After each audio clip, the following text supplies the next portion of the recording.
পরিচয় হয় ওর সাথে, মক্কায় পরিচয় হয়েছে আমার।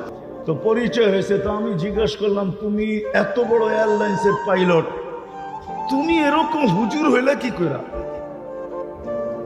তোমার তো হুজুর হওয়ার কথা না, তখনও সে রানিং পাইলট, তোমার তো হুজুর হওয়ার কথা না।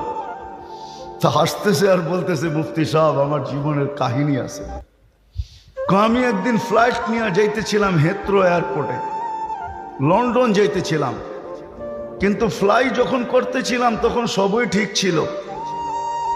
যখন হেথ্রো এয়ারপোর্টের ইংল্যান্ডের সীমানায় ঢুকে গেছি, ল্যান্ডিং এর অনেকক্ষণ আগে ওনারা ভালো জানে সব চেক করতে হয় সব ঠিক আছে কিনা, আমি ল্যান্ডিং করতে পারবো কি পারবো না।